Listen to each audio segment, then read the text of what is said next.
Здравствуйте, дорогие друзья! С вами снова я, Андрей, а помогать мне сегодня будет лисичка Ривиська. Ребята, здравствуйте! Мы продолжаем наше увлекательное путешествие в волшебную страну ирзянского языка. Друзья, послушайте стихотворение, которое я подготовила для вас, и угадайте тему нашего урока.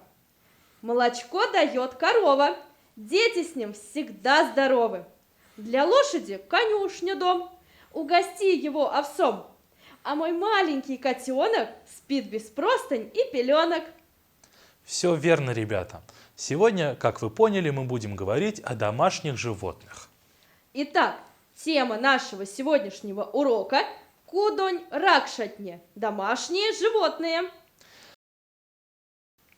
В далеком прошлом все животные были дикими, но со временем некоторые виды животных были одомашнены человеком.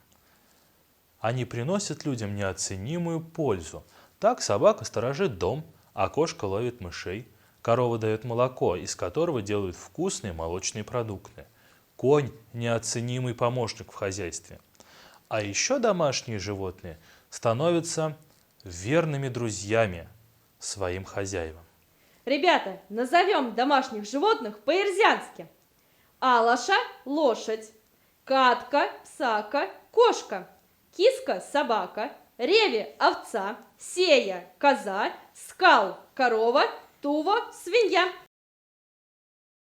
Молодцы, ребята! А вы знаете, что общение с домашними питомцами благотворно влияет на человеческий организм? Нормализуется давление, уходит тревожность, снимается стресс, появляется масса положительных эмоций. В итоге человек меньше болеет и быстрее восстанавливается. Другими словами, домашние животные не только становятся друзьями людей, но и улучшают показатели здоровья. Как интересно, Андрей! Ребята, с древних времен люди также выращивают различные виды птиц. Самые распространенные из них – утки, куры, гуси, индюки. Как они будут звучать по-ирзянски? Ребята, назовем их вместе. Атякш – петух, гала, дига – гусь, курка – индюк, сараз – курица, яксярго – утка. Молодцы, друзья, все верно. Нет ничего милее и прекраснее, чем детеныши животных, ведь они выглядят очень обаятельными и забавными. Ребята, в ирзянском языке наименование детенышей животных и птиц образуется добавлением к названиям взрослых животных слова «левкс» – детеныш.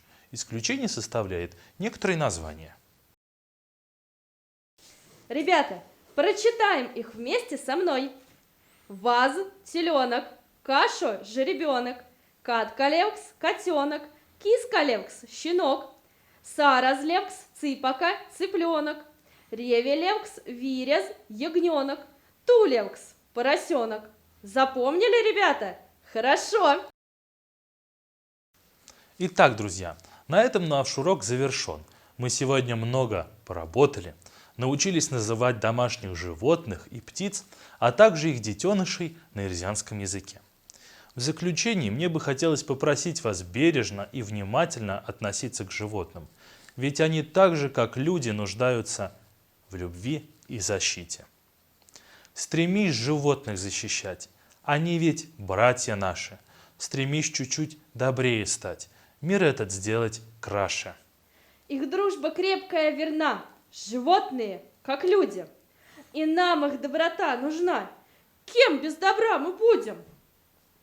Не мазанок вечки вексялгат. Вас то мазанок, уледи шумбрат. Хто не мазині, у Марічу, хто